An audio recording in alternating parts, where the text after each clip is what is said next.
Hey everyone, happy Friday. It is time for another episode of Day in the Life of Vintage Classic Specialist. Our little Volkswagen restoration shop here. This is our daily update. We'll talk about what projects we worked on any given day. And let's see here. Briefly today we worked on the Speedster. We worked on this Cowlook 67. Worked on the Custom 62 bug. Received this one. I'll talk about this one towards the end. And I think that's it. Our paint and body guy Rene is working on the crusty green 68 Ghia. Not much to show on that at the moment, but yeah, so why don't we go ahead and get started here. Talk about these cars. So I took this one for the best test drive yet, or I shouldn't say best. I mean, there was nothing wrong with it, but longest, I guess, is probably the word I'm looking for. Yeah, I kind of drove it like around the block and stuff, and I mean, I probably put like a mile on it or so, maybe a little bit more, but this thing is super fun to drive and seems to, handle well, feels good. The brakes are good. Steering wheel's completely crooked. I knew that. I need to straighten that out. But yeah, this car is getting very close. One thing I realized kind of recently, I hadn't really thought about it until recently, is it doesn't have any seat belts in it at all.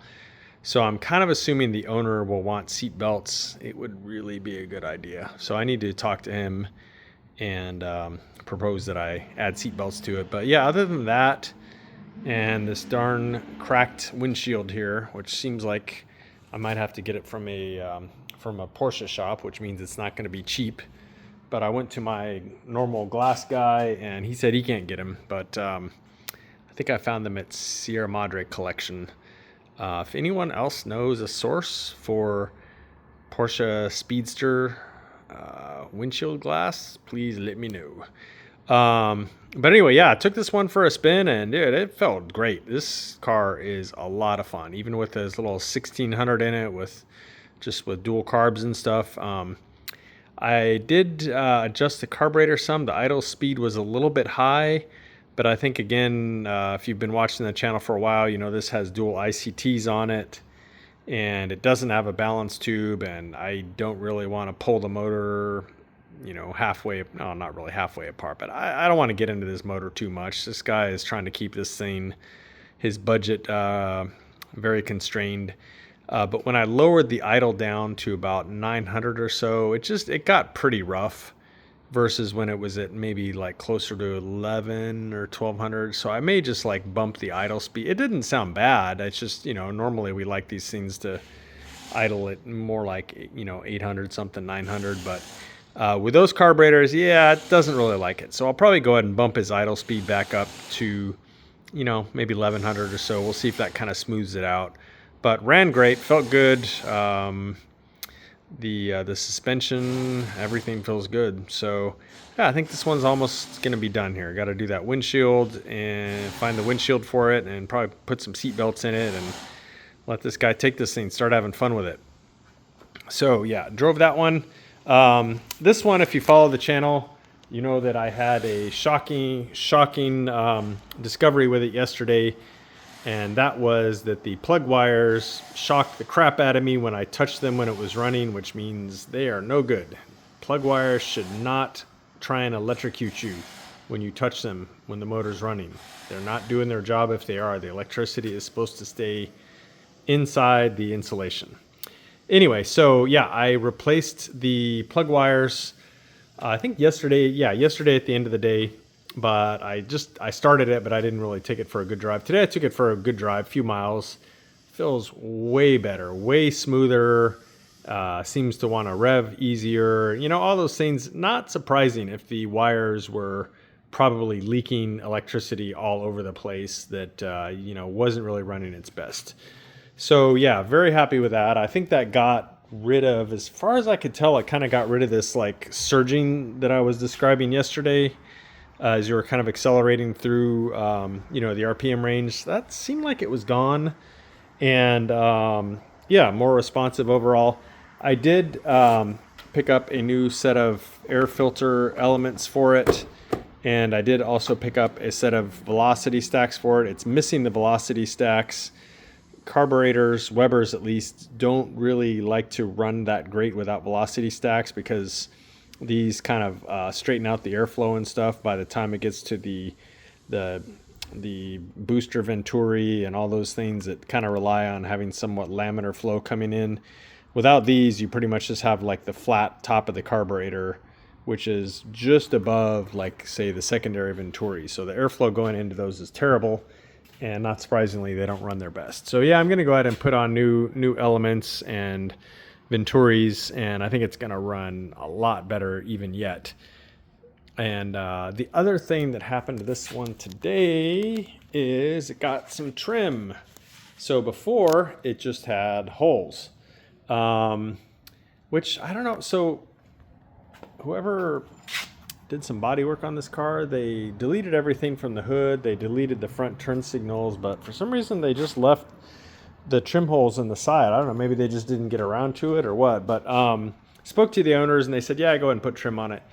The only thing I did a little bit out of the ordinary, for us at least, is I got the aluminum trim, which is a little bit more kind of dull compared to the stainless trim, which here we'll see. This is also a 67. So stainless steel trim, it's just a little bit brighter, a little shinier, but for this car being a cowlick car and being kind of like partially dechromed and stuff, I didn't want the trim to be like super bright. So I think the aluminum trim was the right call on it. Looks great. Doesn't look out of place at all here. And yeah, so Jacob actually installed that today and did a good job as usual. So yeah, this little puppy is coming right along. I think the alarm for it is supposed to show up tomorrow. Probably install that. Probably not this weekend, but maybe first thing next week. And then this one is going to be done very soon. Let's see what else happened today. So this guy today got its running boards installed. So starting to look much more like a car, like a complete car. And hate to say it because I'm not a huge fan of bags in general, but with the running boards on, it looks pretty sick laying on the ground like that. Again, I'm more of a static suspension guy, but there's something about a Beetle that's like all laid out like that. It looks pretty sick, I have to admit. So yeah, I went ahead and put those on. They never go on that easy. You have to sometimes stretch the holes a little bit in the running boards here and there and wrestle with them. You'd think it would be like a 10-minute job each to put them on. I probably spent maybe like an hour and a half between the two by the time I, stretched holes, and you gotta oftentimes like loosen up the fenders a little bit. It's more of a pain than you would think it would be. But anyway, they're on. And I put on his rear view mirror. We opted to go with the sort of pear-shaped one versus the round one because it just works better with this car. The round ones to me are a little bit vintage looking for a car that's this custom, but to me at least the pear-shaped one kind of fit right in with the rest of this car here. So that went on, and I opened his top for the first time. I don't know, I just really wanted to open it, so I did, and it looks great. I don't know who did this upholstery and stuff, but they did a really nice job. It's too bad that a lot of other things on this car weren't really done great, but whoever did the upholstery really knew what they were doing. Super nice job. And then of course we came in and finished it by putting in the carpet on the floors and then reupholstering his BMW seats and so on. But anyway, where was I? Oh yeah, so the other thing that went in is his rear view mirror. I did get a pair of sun visors for it. However, Wolfsburg West only has them in the sort of off-white, which would look fairly ridiculous in this car. But you can buy paint that's made for vinyl, and it works really well, and it's really quite durable. So we are going to paint them black, and they're gonna look right at home in there. But yeah, the tan stock ones, no, those would look really dumb on this car. So yeah, trying to just keep things consistent here as far as not having anything looking out of place or whatever. Other thing I did today is, I'm not going to lift the hood to show you, but you can use your imagination. I did install the 68 and up Beetle electric fuel gauge sender. So that's in, and then probably like Monday or so, I should get his round 52 millimeter VDO fuel gauge, which will go right there. So yeah, he wanted a fuel gauge, which I totally understand. So that is pretty much what happened on this one today.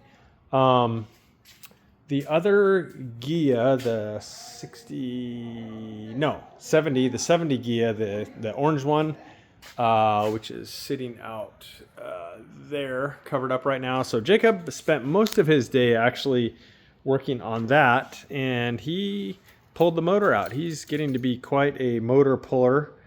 So he pulled that out, and then he pulled out the trunk sound deadening material in the engine compartment. He pulled out the engine to body seals, pulled out the rear tail lights, some other random stuff on the outside of the car. So yeah, it is coming apart quite nicely. Just occurred to me, I have no idea where the motor is, but there it is. So yeah, the motor is pretty nice, like everything else on that car. I don't know how much of this motor we're going to use. I need to talk to the owner again. I feel like we were talking about building him something a little peppier, like maybe a 1776 with some little dual carbs or something. So not sure how much of this we'll be using, but we'll see. But the motor is super nice, and came out really nice as well. And yeah, look at this motor. Really great shape. A lot of times the tin is all beat up. I don't know how people bend their engine tin so much, but a lot of motors come in, it looks like people like hit their engine tin with mallets or hammer. I don't know why, but yeah, this one's really nice. So yeah, Jacob pulled all that out today and stripped that down some more. And guys, I think that is it for today. I think I covered all that happened around here. Other than our upholstery guy, Santiago, he worked on the headliner for the yellow Beetle some more. In fact, I think he said it's finished and basically like ready to install. I think this may actually be the pieces of it right here. So yeah, that's actually ready to go in the car as soon as the undercoating and stuff is done. So yeah, lots of stuff happening here. Anyway, guys, thank you guys for watching. I will be in tomorrow, Saturday, for a half day, so keep your eyes out for an episode tomorrow. I will talk about this car tomorrow. This is an old friend of ours, car that we finished up, I don't know, maybe a year ago, and sadly his fuel pump has died, and so he brought it in for us to check that out and rebuild his fuel pump. So I will probably work on that tomorrow. So look for more on that one on tomorrow's video. So thank you guys for watching, and we'll see you again soon. Bye.